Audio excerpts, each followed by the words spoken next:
You might have remembered the situation a year ago where GTA 6 was leaked absolutely everywhere. It was all over the internet, all over TikTok. Take-Two and Rockstar were doing cease and desists left and right, but you couldn't stop it because, as we all know, when something appears on the internet, it is there immortalized forever. You can never escape it. Believe me when I say I have first-hand experience of that. But now there's been a huge update because, as we know, GTA clips were leaked all over the internet. It was early builds of the game. They didn't look that great. I mean, I could happily show you some right now, but then the Take-Two assassins would break into my house and just one-tap me. So GTA 6 was leaked everywhere. It started on the GTA forums and just basically spread all over the place. But then the police did an investigation in the UK to track down who this hacker was. Who is this infamous hacker? But now, funnily enough, it's came to light that the GTA 6 hacker who leaked around 90 unique clips online will not be found guilty due to being mentally unfit for trial. So that basically means there is no court, there is no jury, there is no high prosecutioner, there is no jail time, there is nothing. He got away completely scot-free because he wasn't mentally fit enough to go to trial. Personally, I would like to meet his lawyer and have him on my payroll because I have no idea on God's green earth how he Saul Goodmaned him out of that situation. How do you have a guy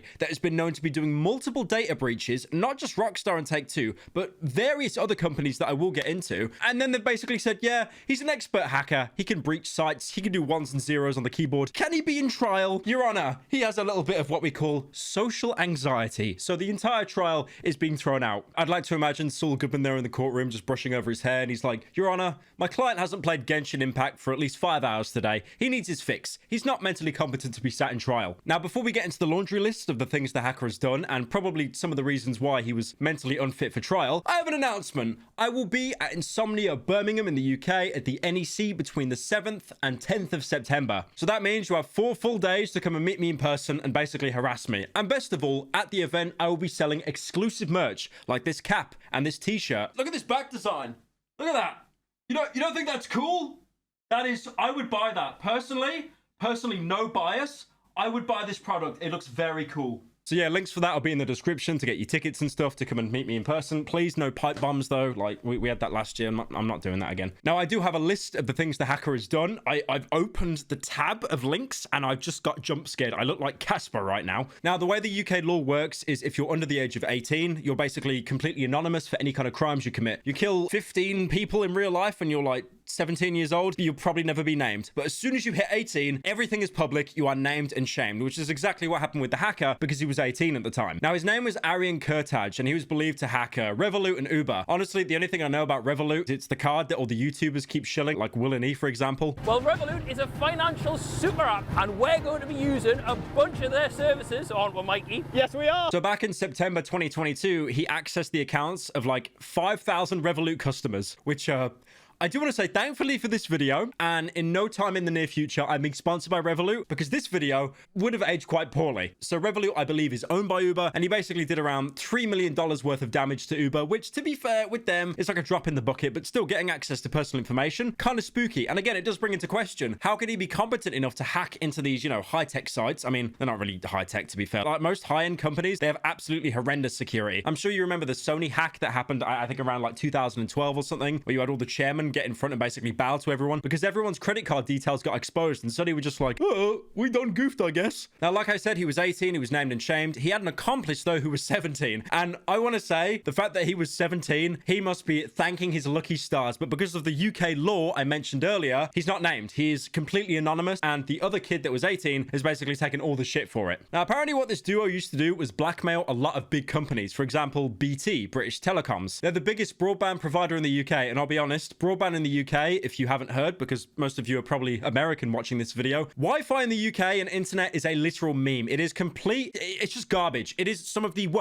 when I used to live in my old house before moving here, my speeds were like, I think 3 down and 2 up. It was terrible. Thankfully now I get a gigabyte up and down because we've got like a wired connection. The worst thing is about it, which is a complete like juxtaposition, I live more rural now than I've ever done in my entire life. And despite that, I get the best internet connection I've I've ever had in my life, despite living in a crowded suburban area originally. And the internet there, it was just complete doo-doo. It sucked. They also hacked into the mobile operator EE as well. And I think they did like blackmail, demanding like $4 million in ransom. I'm not sure what details they had they were going to leak. Maybe some personal information, some home addresses, some names, but probably more importantly, just leaking how dog shit that service is entirely. Now, what prosecutors were trying to claim is that these two people were like key players in this group called Lapsus with like a $sign. They were basically a hacking collective. They even alleged at one point to hack into Nvidia, probably to force them to make a better card that wasn't like 17 grand. This happened back in February 2022, and they basically said to Nvidia, give us a lot of money or we're going to publish all of your data. Now, there was a prosecutor on this case called Kevin Barry, and he basically told the jury that these two also tried to hack into the City of London's police department, which is like, that is very brave. I think the closest thing I can think to that is in Grand Theft Auto 4, if you went into an internet cafe and if you tried to access like a police website, you'd instantly get like a 4-star wanted level, which is basically what happened here. But the funny thing is about the hack with the City of London Police Department is the fact that this hack allegedly happened after he was arrested for the EE and BT hack. So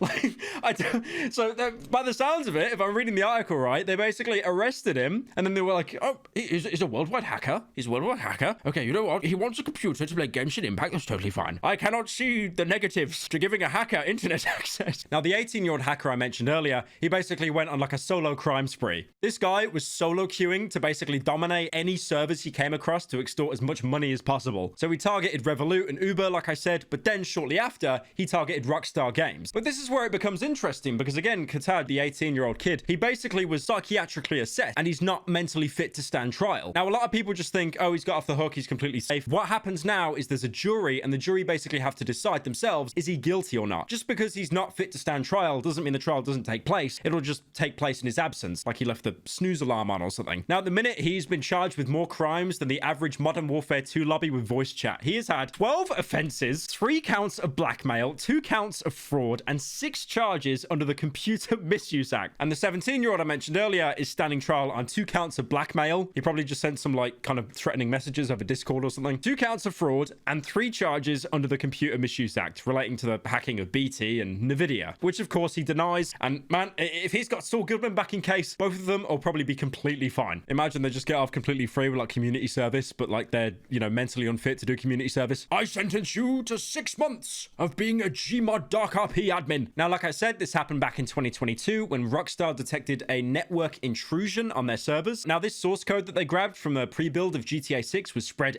everywhere, like I said, but even appearing in places that doesn't make sense. Like, for example, Goat Simulator 3. How does the source code of GTA 6, one of the most hyped games of probably the decade, appear in Goat Simulator 3? You also had the Take-Two CEO, Strauss Zelnick, which sounds like the accountant from Red Dead Redemption 2. He basically said, as a business matter and like financially, it hasn't affected us, but it did in an emotional matter. Our teams are affected. Yeah, I'm sure after you crack the whip on them 50 times for crunch hours, you get them to like cry in the corner for half an hour on break as well. But yeah, that's pretty much the entire situation. It's all been locked down now, but like I said, the internet archives everything forever. So it is pretty easy to find leaks of GTA 6 online, like on TikTok and stuff. And whenever it gets taken down, 14 more accounts will pop up straight after. But yeah, pretty weird story. Just wanted to talk about that. And again, like I said earlier, got Insomnia 7th to the 10th in September at the NEC in Birmingham. That's Birmingham, UK, not Birmingham, Alabama. Like, why would I go there?